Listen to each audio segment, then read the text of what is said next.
তাদের অবস্থা অবর্ণনীয় অবস্থা, অসহনীয় অবস্থার মধ্যে দিয়ে তারা এই গরমে আজকে 42 ডিগ্রি 43 ডিগ্রি টেম্পারেচার যা ওয়েস্ট বেঙ্গলের হয়ে গেছে তার মধ্যে কাজ করছেন, দুর্ঘটনার শিকার হচ্ছেন, তারা মারা যাচ্ছেন এবং কাটা পড়ছেন। এই যে ত্যাগ, তাদের দেশের জন্য আত্মত্যাগ, এই দেশের জন্য আত্মত্যাগ মিলিটারিদের থেকে কোনো অংশে কম নয়। বলা যায় যে একেবারে জমিদার প্রথায় চাবুক মেরে এদেরকে একটা অনিচ্ছুক ঘোড়ার মতন দৌড় করানো হচ্ছে, যার বলি তারা হচ্ছেন। ইন্ডিয়া শাইনিং যেটা ছিল আজ সেদিন, সেটা বলা হচ্ছে, কিন্তু সেটা একটু স্ক্র্যাচ করলেই দেখা যাচ্ছে সেটার ভেতরের কি অবস্থা। যে শূন্য পদ পড়ে আছে সেই পদগুলো পূরণ না করার ফলে রেল কর্মচারীদের ওপরে অতিরিক্ত কাজের বোঝা, বিশেষ করে সেফটির সাথে যারা যুক্ত তাদের ওপরে পড়ছে। সিগন্যালিংয়ের গলদের জন্য অ্যাক্সিডেন্টের সংখ্যা আকাশ ছুঁয়েছে এবং সিগন্যালিংয়ের জন্য যে রিক্রুটমেন্ট তার সংখ্যা প্রায় পাতালে চলে গেছে। রেলের বিভিন্ন বিষয়গুলোকে ধীরে ধীরে কর্পোরেটদের হাতে, বিভিন্ন কন্ট্রাক্টরদের হাতে, বেসরকারি মালিকদের হাতে তুলে দেওয়া হচ্ছে। সাধারণ গরিব খেটে খাওয়া মানুষ, পরিযায়ী শ্রমিক যখন বাড়ি ফিরতে চাইছে তখন তাদের জোর করে জেনারেল কামরায় ঢুকে যেতে হচ্ছে অথবা এসি 3 টায়ারে ঢুকে যেতে হচ্ছে। এটা তো তাদের দোষ নয়, মানুষকে তো বাড়ি ফিরতে হবে। পাবলিকের কাছে দেখানো হবে যে এটা কেবলমাত্র একটা লস শিল্প এবং লস শিল্পকে বেশি দিন সরকার বহন করতে পারবে না। গরিব মানুষের রেল একে প্রাইভেটের হাতে তুলে দেওয়া যাবে না, তাহলে ভারতবর্ষের বেকার যুবকদের চাকরির যেরকম সুযোগ হারাবে, রেল তার নিরাপত্তা হারাবে এবং আগামী দিনে আমাদের এই রেল একটা নরকে পরিণত হবে। নমস্কার, আমি স্বাগত চক্রবর্তী। আপনারা দেখছেন জনতা স্পিক্স। 1853 সালের 16 এপ্রিল তৎকালীন বড়লাট ডালহাউসির উদ্যোগে বোম্বাইয়ের বোরবন্দর থেকে থানে ভারতবর্ষের প্রথম রেলগাড়ির চাকা গড়ালো, আর সাথে সাথে ভারতীয় পরিবহন ব্যবস্থায় ঘটে গেল একটি বিপ্লব। তারপর থেকে আজ 2024, ভারতীয় রেল আজ পৃথিবীর 4র্থ বৃহত্তম রেল নেটওয়ার্ক। কিন্তু লাখো লাখো গরিব মধ্যবিত্ত মানুষের যে লাইফলাইন ছিল এই রেল, বিগত কয়েক বছরে সেই রেল যাত্রা যেন ভারতবাসীর কাছে এক দুর্বিষহ যাত্রা হয়ে উঠেছে। একের পর এক প্রাণঘাতী দুর্ঘটনা, যাত্রী সুরক্ষায় অবনতি, ট্রেন রেগুলার লেটে চলা, এই সমস্ত মিলিয়ে ভারতীয় রেলের এই অবক্ষয়ের কারণ কি খুঁজতে নেমেছিলাম আমরা। আর তা খুঁজতে গিয়েই আমরা কথা বলেছিলাম অর্থনীতির ছাত্র ও গবেষক অসীম চক্রবর্তী এবং ইস্টার্ন রেলওয়ে মেন্স ফেডারেশনের সাধারণ সম্পাদক অমিত ঘোষ মহাশয়ের সাথে। প্রথমেই আপনাদের চ্যানেলকে আমরা স্বাগত জানাই যে একটি খুব গুরুত্বপূর্ণ বিষয় আপনারা এখানে তুলে ধরছেন। প্রথমেই তোমার কাছ থেকে যেটা জানতে চাইবো সেটা হচ্ছে যে রেল এটা তো কোনো প্রফিট মেকিং সংস্থা নয়, সে একটা সার্ভিস সেক্টর। সাধারণ মানুষের ট্যাক্স পেতে সে চলে, কিন্তু গত কয়েকটা বাজেটে আমরা দেখব ক্রমশ সেটাকে একটা প্রফিট মেকিং জায়গায় নিয়ে যাওয়া হচ্ছে। তো এটা কেন মনে হচ্ছে, কিভাবে করছে তারা এটা? গণপরিবহন, বিশেষ করে রেল, কখনো প্রফিট মেকিং হতে পারে না। কারণ রেল বা যে কোনো গণপরিবহনের উদ্দেশ্য হলো কোনো মানুষকে এক জায়গা থেকে আরেক জায়গায় নিয়ে আসা, বিশেষ করে গ্রাম বা শহরতলির মানুষকে শহরের কেন্দ্রে যেখানে ব্যবসা বাণিজ্য অর্থাৎ ইকোনমিক অ্যাক্টিভিটি হয় সেখানে নিয়ে আসা। সেটা হলে কি হবে, মানুষটা যখন ব্যবসা বাণিজ্যের কেন্দ্রে আসছে তাহলে তারই জন্য তো ব্যবসা বাণিজ্য আরেকটু বাড়বে, সে নিজে কেনাকাটি করবে, সে নিজে কোথাও চাকরি করবে, তাতে অর্থনীতির আয়তন বাড়বে। অর্থনীতির আয়তন বাড়লে সরকারের ট্যাক্স রেভিনিউও বাড়বে এবং সেখান থেকে রেলওয়ের যেটুকু লস হচ্ছিল ওই মানুষটাকে এখানে আনার জন্য সেটা পুষিয়ে যাবে। তাই জন্য রেলওয়েকে মুনাফা করার জন্য বা প্রাইভেটাইজেশন করে দেওয়ার কোনো মানে দাঁড়ায় না। সরকারের যে নীতি, ভ্রান্ত নীতি এবং সরকারের ব্যক্তিগত মালিকানার হাতে এত বড় রেলটা, যা গরিব মানুষের রেল, তাকে তুলে দেওয়ার যে চক্রান্ত, সেই ক্ষেত্রে সেফটিকে বিশেষ গুরুত্ব না দেওয়া এই ক্ষেত্রে মূল দায়ী। এই রেল দুর্ঘটনার জন্য যেভাবে সিগন্যালিং প্রসেসকে দায়ী করা হচ্ছে বা আমরা দেখতে পাচ্ছি যে যেভাবে সিগন্যালিং এর অসুবিধা দেখা দিচ্ছে, তো এই সিগন্যালিং এর অসুবিধার জন্য মূলত কি দায়ী বলে আপনাদের মনে হচ্ছে? এই প্রত্যেকটা দুর্ঘটনার একটা বৃহৎ অংশ হয়েছে কিন্তু সিগন্যালিংয়ের গণ্ডগোলের জন্য। আর শুধু দুর্ঘটনা নয়, আমরা দেখেছি, আমরা যারা শিয়ালদা লাইনে যাতায়াত করি, শিয়ালদায় ঢোকার আগে ট্রেনটা প্রায় 15-20 মিনিট ধরে শিয়ালদা স্টেশনের আগে দাঁড়িয়ে আছে। কেন না? সিগন্যাল পাচ্ছে না। সিগন্যালিং এর যদি ব্যবস্থা বলেন, আমি বলবো না যে কেবলমাত্র সিগন্যালিং এর ব্যবস্থার জন্য এই দুর্ঘটনা ঘটেছে এরকম বলে কোনো যে মেসেজ, সেই মেসেজ রেলওয়ে বোর্ড থেকে এবং আমাদের সিপিআরের পক্ষ থেকে দেওয়া হয়েছে। ড্রাইভার সে সিগন্যাল ওভারশুট করেনি এবং ড্রাইভারকে যে TA 912 দেওয়া হয়েছিল সেক্ষেত্রেও কোনো স্পিড রেস্ট্রিকশন ছিল না এবং তাকে কনজিকিউটিভ 4 নাইট ডিউটি করানোর পরে তাকে রেস্ট ইনফ্লিজ করে তাকে ডিউটি করাতে বাধ্য করা হয়েছে। রেলের গ্রুপ সি অর্থাৎ guard, traffic assistant, loco pilot এই সমস্ত মিলিয়ে প্রায় 3 লাখেরও বেশি পদ ফাঁকা।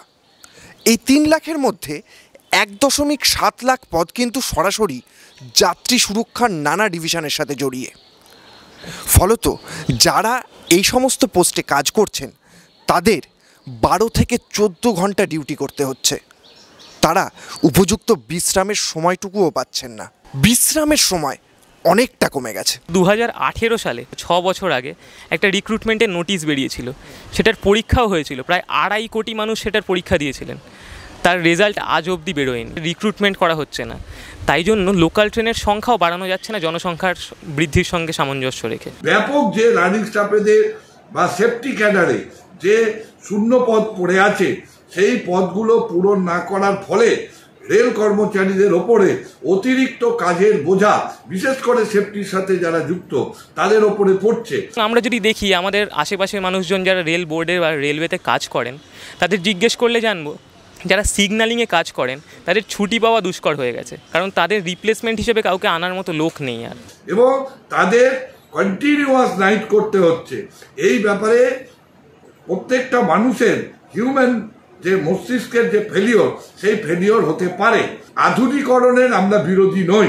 এখানে সিগন্যাল ব্যবস্থাটাকে আধুনিকরণ করার জন্য অটোমেটিক সিগন্যাল সিস্টেম এই জোনে চালু করা হয়েছিল। যে জোনে NF রেলওয়ে অ্যাক্সিডেন্টটা হলো সেখানে অটোমেটিক সিগন্যাল জোন তৈরি করা হয়েছিল, কিন্তু অটোমেটিক সিগন্যাল জোন রেল তার নিজস্ব ওয়ার্কশপ, যেমন ইস্টার্ন রেলে আমাদের সিগন্যাল ওয়ার্কশপ আছে, কিন্তু এই আধুনিকরণের কাজটি বিভিন্ন ল্যাপসেশনের জন্য সেটা আজ পর্যন্ত শুরু হয়নি।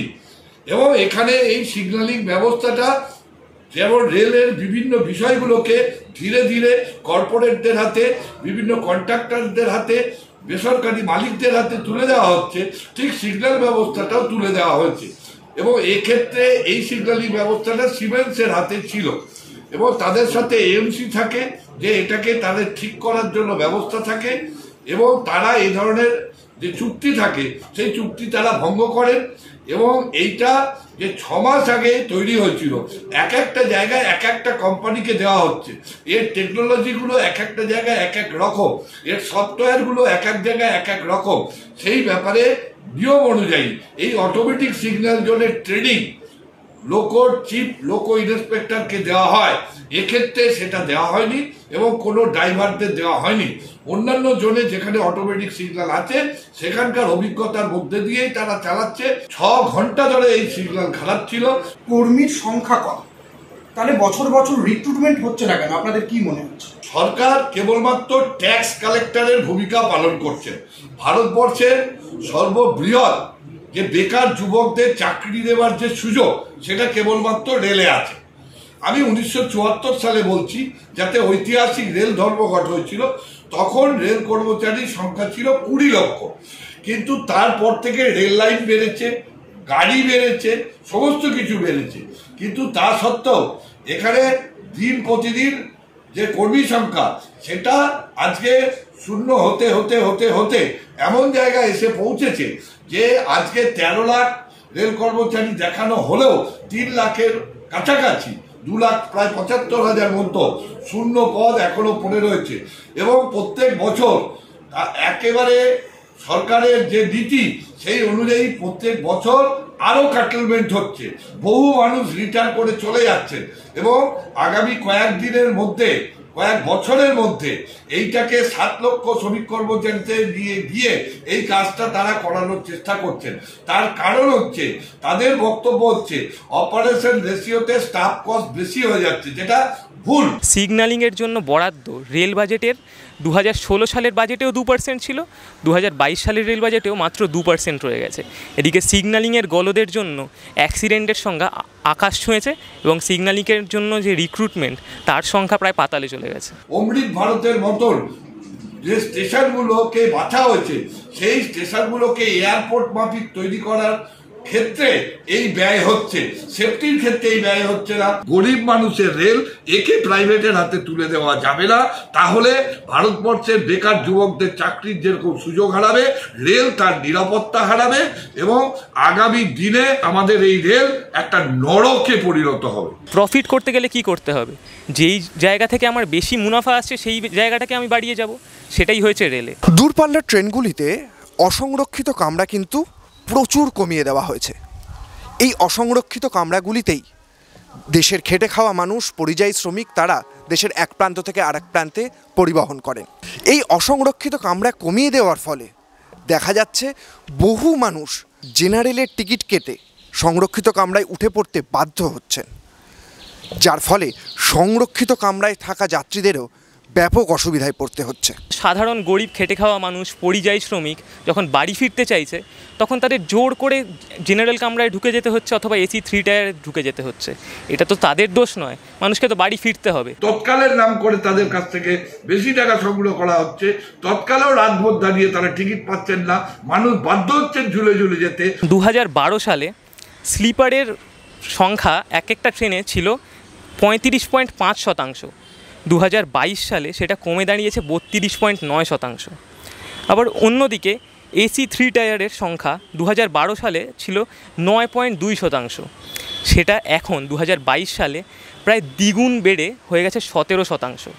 অর্থাৎ রেল এসির দিকে চলে যাচ্ছে। অর্থাৎ আপনি যদি পয়সা দিয়ে রেলের এসির টিকিট কিনতে পারেন তাহলে আপনি রেলে চড়তে পারবেন, আর যারা কিনতে পারবে না সেই টিকিট, তাদের কপালে আছে ভোগান্তি, প্রচণ্ড ভিড়, দম বন্ধ করা পরিবেশ আর হয়তো অ্যাক্সিডেন্টও। এই রেলকে ধীরে ধীরে প্রাইভেটের হাতে তুলে এটাকে পাবলিকের কাছে দেখানো হবে যে এটা কেবলমাত্র একটা লস শিল্প এবং লস শিল্পকে বেশি দিন সরকার বহন করতে পারবে না। রেলওয়ের বাজেট অনেকটা বাড়ানো হয়েছে, কিন্তু সেটার বেশিরভাগটা চলে গেছে মালগাড়ির জন্য, ফ্রাইট করিডোর যেগুলোকে বলে, যেখানে পণ্য পরিবহন হয়। মালগাড়ির যে ইনকাম সেইটাকে ডেডিকেটেড ফ্রেট করিডোর করে প্রাইভেটের হাতে দেওয়া হচ্ছে, তাহলে মূল যে ইনকাম রেলের আছে সেটাকে তুলে দেওয়া হচ্ছে। এই ফ্রাইট করিডোর তৈরি করার জন্য সরকার এত তৎপর কেন? মানে তারা ওইটার দিকে এত ঝুঁকছে কেন?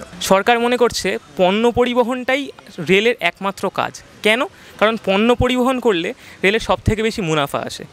আমরা জানি একজন প্যাসেঞ্জারকে তার গন্তব্যে পৌঁছে দিতে গেলে রেল আসলে প্রফিট অর্থাৎ মুনাফা করে না, তার খরচাটা তার ইনকামের থেকে বেশি হয়ে যায়, কিন্তু পণ্য পরিবহনের ক্ষেত্রে সেটা হয় না। আর আমরা দেখেছি যে 2016 সাল থেকে সিএজির রিপোর্ট একটা আছে, তার নাম ডিরেলমেন্ট ইন ইন্ডিয়ান রেলওয়ে।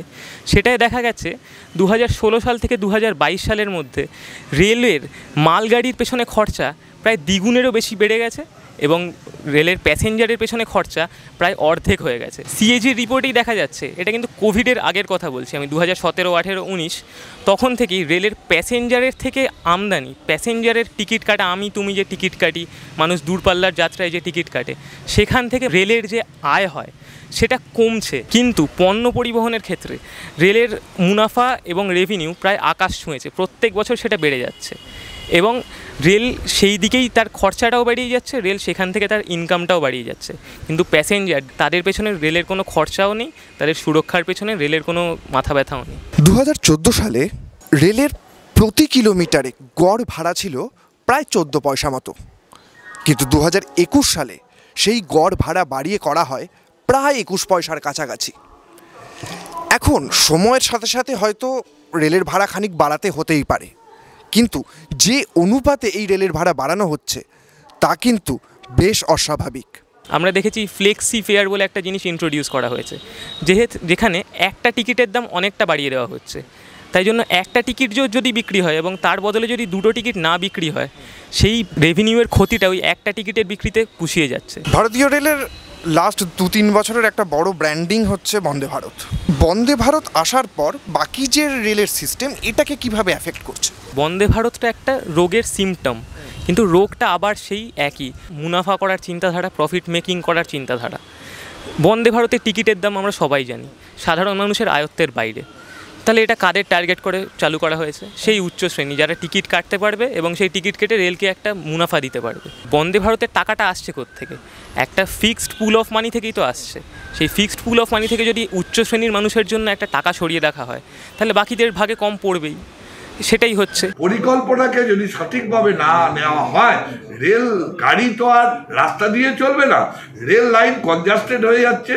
প্রাইভেট কোম্পানিদের হাতে যে ট্রেন দেওয়া হচ্ছে তার 15 মিনিট আগে এবং 15 মিনিট পরে কোনো ট্রেন চালাতে পারবে না, এই শর্ত যখন তারা দিচ্ছে, তাহলে আমাদের দুরন্ত, আমাদের শতাব্দী, আমাদের যে অন্যান্য প্রিমিয়াম ট্রেনগুলো আছে রাজধানী, সেই প্রিমিয়াম ট্রেনগুলো আগামী দিনে লাইন কনজাস্টেডের জন্য তারা পজিশন পাবে না এবং সেইখানে দাঁড়িয়ে ধীরে ধীরে রেল চলবে, পাঞ্চুয়ালিটি নষ্ট হবে। আজকে বন্দে ভারতই বলুন, বুলেট ট্রেনই বলুন বা কিছু বলুন, তা ভারতবর্ষের সহেলে দাঁড়িয়ে কখনো এটা 120-130 যে হায়েস্ট কিলোমিটার আছে সেইটাকে নিয়ে যাবার মতন পরিস্থিতি আমাদের নেই এবং কনজাশনের ফলে আজকে 60-70 কিলোমিটারের বেশি ট্রেন মুভমেন্ট করানো যায় না। পুরনো ট্র্যাকের মেনটেনেন্স, সেটাকে পাল্টানো, সেটা দেখভাল করা, সেটা একেবারেই হচ্ছে না। এদিকে নতুন ট্র্যাক, নতুন বন্দে ভারত ইন্ডিয়া শাইনিং যেটা ছিল আজকে দিন, সেটা বলা হচ্ছে, কিন্তু সেটা একটু স্ক্র্যাচ করলেই দেখা যাচ্ছে সেটার ভেতরের কি অবস্থা। রেলের ট্র্যাকম্যান যাদের উপর এই গোটা রেলটা চলছে, তাদের অবস্থাটা কি এখন, যদি আপনি একটু খুলে বলেন? তাদের অবস্থা অবর্ণনীয় অবস্থা। যখন রেল ব্যবস্থা চালু হয়েছিল তখন কেবলমাত্র টিপাসই যারা দিতে পারত তাদেরকেই ধরে এনে এই গ্যাংম্যানের চাকরি করানো হতো। তখন ট্র্যাকম্যান নাম ছিল না, তখন নাম ছিল গ্যাংম্যান। পরবর্তীকালে আমাদের আন্দোলনের ফলে এদের নাম হচ্ছে ট্র্যাকম্যান, যার ওপর দিয়ে রেলটা চলে। প্রতিদিন তারা এটাকে মেনটেন করছেন। এই মেনটেন করতে গিয়ে তাদের মধ্যে দেখা যাচ্ছে যে তাদের মাথার ওপরে কোনো ছাদ নেই, তাদের শীত, গ্রীষ্ম, বর্ষা, তাদের রেস্ট নেবার কোনো জায়গা নেই। তারা এর মধ্যে এই অসহনীয় অবস্থার মধ্যে দিয়ে তারা এই গরমে আজকে 42-43 ডিগ্রি টেম্পারেচার যা ওয়েস্ট বেঙ্গলের হয়ে গেছে, তার মধ্যে কাজ করছেন, শীতের মধ্যে কাজ করছেন এবং তাদেরকে এখানে হট ওয়েদার পেট্রোলিং এর নামে, নাইট ডিউটি পেট্রোলিং এর নামে যে কর্মচারী দেওয়ার কথা সেই কর্মচারী তাদের দেওয়া হচ্ছে না। একজনকে লাইনের মধ্যে পাঠিয়ে দেওয়া হচ্ছে মেনটেনেন্স করার জন্য, এই দেখার জন্য যে কোথাও লাইন বাকলিং হয়েছে কিনা, এবং সেইটা দেখার জন্য তাদেরকে জিপিআরএস লাগিয়ে দেওয়া হচ্ছে, তারা যাতে কোনো রেস্ট নিতে পারে, তারা কি করছে না করছে মনিটরিং হচ্ছে প্রতিটা সময়। তাদেরকে 16 কিলোমিটার 18 কিলোমিটার এই অসহ্য গরমে তারা প্রতিদিন হাঁটছেন এবং মানুষের সুরক্ষা রক্ষা করছেন, কিন্তু মানুষের সুরক্ষা রক্ষা করতে গিয়ে প্রতি বছর প্রায় 465 জন তারা দুর্ঘটনার শিকার হচ্ছেন, তারা মারা যাচ্ছেন এবং কাটা পড়ছেন। এই যে ত্যাগ, তাদের দেশের জন্য আত্মত্যাগ, এই দেশের জন্য আত্মত্যাগ মিলিটারিদের থেকে কোনো অংশে কম নয়। এদেরকে আজকে ডাউন টোডেন পিপুল হিসাবে এদেরকে সমস্ত সুযোগ সুবিধা থেকে বঞ্চিত রেখে, কম পয়সা দিয়ে প্রমোশন রেভিনিউকে কমিয়ে রেখে এদেরকে কাজ করানো হচ্ছে এবং বলা যায় যে একেবারে জমিদার প্রথায় চাবুক মেরে এদেরকে একটা অনিচ্ছুক ঘোড়ার মতন দৌড় করানো হচ্ছে, যার বলি তারা হচ্ছেন। এবং এই ট্রাকম্যান যারা, তারাই হচ্ছে রেলের সম্পদ এবং তারাই হচ্ছে রেলের ভবিষ্যৎ। সারাদিন পরে যারা টিফিন করেন তখন রেলে লাইনের মধ্যে যে নোংরাগুলো থাকে, খাবার সময় তাদের সেই লাইনের ওপরে বসে এই গরমে তাদের টিফিন করতে হয়। কাজের চাপ বাড়ছে এবং মানুষকে সুরক্ষা দিতে গিয়ে তাদের সুরক্ষা নষ্ট করছে। আপনার নামটা যদি? আমার নাম অমিত কুমার ঘোষ। আমি all India railway men's federation 1924 সালে স্বাধীনতার অনেক আগে যে ফেডারেশন তৈরি হয়েছিল, একমাত্র ফেডারেশন যা নন পলিটিক্যাল অর্গানাইজেশন, কোনো পলিটিক্যাল সেন্ট্রাল ট্রেড ইউনিয়নের সাথে আমরা যুক্ত না, তার আমি অ্যাসিস্ট্যান্ট জেনারেল সেক্রেটারি। এবং সাউথ ইস্টার্ন রেল বলুন, এনএফএল বলুন, এগুলো সমস্ত আমার কাছে দায়িত্ব ভাগ করা আছে, আমি তাদের দেখভালও করি এবং এইখানে দাঁড়িয়ে আজকে ইস্টার্ন রেলেরও আমি জেনারেল সেক্রেটারি, সাধারণ সম্পাদক। আমরা দেখতে পাচ্ছি কিভাবে কেন্দ্রীয় সরকার এই রেলকে একটি মুনাফা তৈরির কর্পোরেশনে পরিণত করতে চাইছে। ফলত আমাদের আশা থাকবে অবিলম্বে এই দৃষ্টিভঙ্গি বদলে রেলের সমস্ত যাত্রীর জন্য যাত্রী সুরক্ষা এবং নিরাপত্তা সুনিশ্চিত করুক রেল। রেল নিয়ে যাত্রীদের এই নিত্য ভোগান্তির অবিলম্বে অবসান হোক। স্বাগত চক্রবর্তী, জনতা স্পিক্স।